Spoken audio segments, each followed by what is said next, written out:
لما تقابلي ان شاء الله الراجل اللي هيكون خطيبك وبعد كده بقى جوزك في المستقبل، بس مع الاسف بقى شكله كده راجل خجول. يعني انت تعبري له عن مشاعرك وهو ابدا مفيش ولا كلمة حلوة، ده اللي شايفاه. وده طبعا مش علشان ما بيحبكيش، لا بالعكس، ده لانه خجول. وعلشان هو خجول ما بيعرفش يعبر عن مشاعره ليكي، ده هيسبب طبعا ليكي معاناة كبيرة جدا، لانك اكيد عايزة اللي بتحبيه يبادلك نفس الشعور اللي انت حاسة بيه. خدي بالك ان الراجل الخجول في الحب ما بيعرفش يعبر عن حبه بسهولة. في الفيديو ده بقى هتعرفي اهم العلامات اللي تأكد لك ان الراجل ده بيحبك بس خجول، وازاي كمان تتعاملي مع الشخصية دي، وازاي كمان بقى انك تخليه يحبك. يلا بقى بينا نبدأ.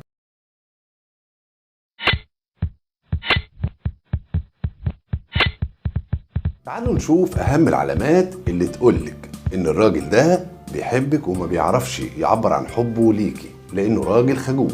العلامة الأولى، وهو بيتكلم معاكي فجأة كده في وسط الكلام، يعني تلاقيه وشه يحمر، وممكن كمان علشان يهرب من المناقشة ما بينكم لأنه خجول يقولك أنا عطشان مثلا، وده علشان يقطع المناقشة أو يقطع الكلام ما بينكم.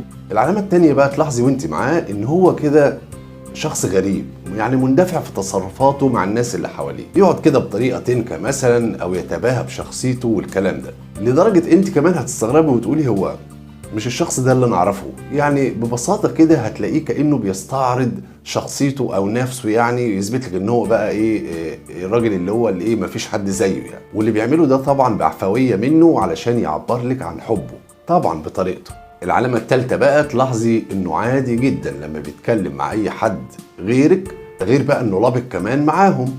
اما قدامك تلاحظي عدم اهتمامه مثلا، او ان هو ما بيعرفش يتكلم كلمتين على بعض يعني. وقتها بقى بتكوني عايزة تخبطي دماغك في اي حاجة، لانك بتقولي لنفسك طب ما بيتكلم مع غيره اهو، امال معايا ما بيعملش كده ليه؟ بس خدي بالك بقى هو بيعمل كده لانه بيحبك فعلا، بس على طريقته. العلامة الرابعة بقى انه يعترف لك بحبه، وده صعب جدا بالنسبة له. يعني بيعبر عن حبه عن طريق الرسائل، يعني ان يبعت لك ورد، قلوب، الكلام ده يعني، او اي اشكال بتعبر عن الحب. او لو عرف مثلا انك انت محتاجه حاجه او حاجه مهمه المفروض كنت عايزه تجيبيها مثلا، تتفاجئي بانه جاب لك الحاجه دي ويفاجئك بيها. يعني الراجل ده بيركز على كل حاجه انت بتكوني بتهتم بيها او عايزاها يعني، وبيحاول قدر الامكان انه يعملها، وده طبعا بدون اي كلام عن المشاعر او الحب. العلامه الخامسه بقى، الراجل الخجول في الحب هتلاقيه موجود في كل مكان انت موجودة فيه، وطبعا بدون انه يلفت نظرك او يتكلم. العلامة السادسة بقى هتلاقيه كمان يقولك لو احتجت حاجة او مساعدة يعني قوليلي، ولو عايزة تعملي اي مشوار او عايزة تعملي اي حاجة قوليلي. يعني هيعرض عليكي بقى دايما خدماته، وده مؤشر طبعا على انه بيحبك. العلامة السابعة بقى، الراجل الخجول عموما لما بيحب زي ما عرفنا في الاول كده ما بيعبرش عن حبه، فلغة العيون بقى هي الوسيلة الوحيدة اللي يقدر يعبر لك بيها بدون ما يتكلم عن حبه. العلامة التامنة بقى، لو انت تعرفيه كويس وما تعرفيش انه بيحبك، هتلاقيه اختار لك كده اسم من دماغه، وده طبعا علشان يناديكي بيه دايما، وده اكبر دليل على انه بيحبك. خلصنا كده العلامات، طب ازاي بقى تتعاملي معاه؟ الراجل الخجول علشان طبعه خجول ما بيحسش بالراحة او ما عندوش جراءة بانه يطلب منك اي حاجة، زي مثلا انكم تتقابلوا تخرجوا، هيكلمك في اي موضوع، هو ما بيبادرش او بيقول اي شيء، هيستنى منك انك تبتدي. وعشان كده بقى افضل حاجة تعمليها انك ترفعي عنه الحرج وتطلبي انت انكم مثلا تشوفوا بعض او تتكلموا في موضوع ما والكلام ده يعني. حاجة تانية بقى مهمة ليكي علشان تضمني ان الكلام ما يخلصش ما بينكم، اسألي عن نفسه مثلا، عن شغله، بيحب ايه، بيكره ايه والكلام ده. كمان جربي انك تتكلمي معاه بكذا طريقة، يعني مرة في التليفون، مرة تبعتي له رسائل، وده علشان بقى تشجعيه، وده طبعا بيكون افضل ليه غير لما يكون قدامك، لان تأكدي ان هو كمان هيكون حاسس بالراحة بالطريقة دي. دايما بقى امدحيه وشجعيه على اي حاجة بيعملها ليكوا في العلاقة حتى لو كانت بسيطة، وده علشان يثق في نفسه وفيكي طبعا. كمان لازم تكوني صبورة عليه علشان خجله ده مش هيكسره او هيتخلى عنه بسهولة، الموضوع هياخد منك وقت، فخليكي صبورة لو انتي بتحبيه. السؤال بقى هنا، ازاي تخلي الراجل الخجول ده يعترف لك بحبه؟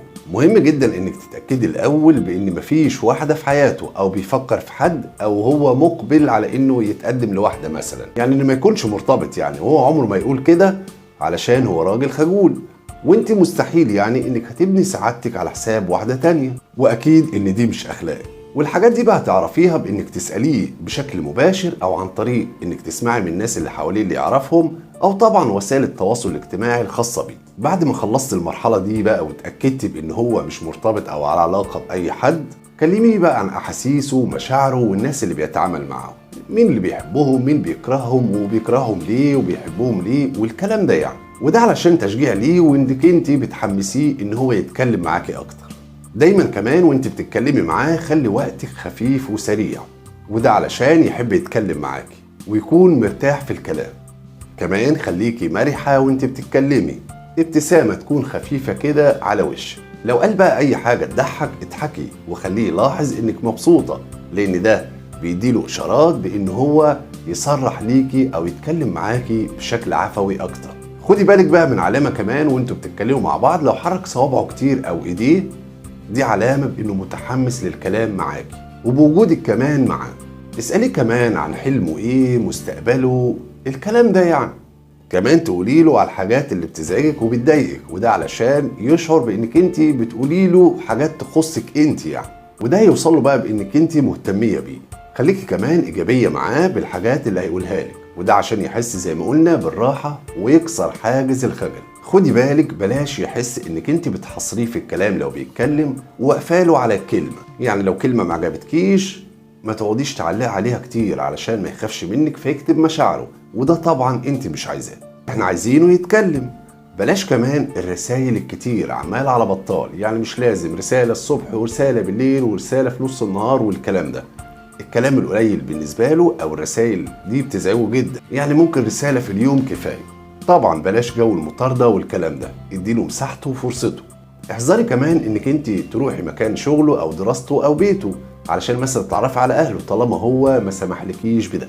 خليك كمان متواضع، لان لو حس بغير كده هيكتم مشاعره ويمكن يقلق منك ويبعد كمان عنك. في النهاية بقى الخجل في الراجل مش مطلوب في كل الامور، لان الراجل في امور مصيرية مهمة تخصه لازم يكون صاحب موقف وصاحب قرار، ما يخافش او يكون قلقان او خجول مثلا، وبالذات بقى لو هيختار شريكة حياته. الراجل كمان لازم يواجه ويطلب، ما يتكسفش او يخجل من حد، ده طبعا لانه راجل.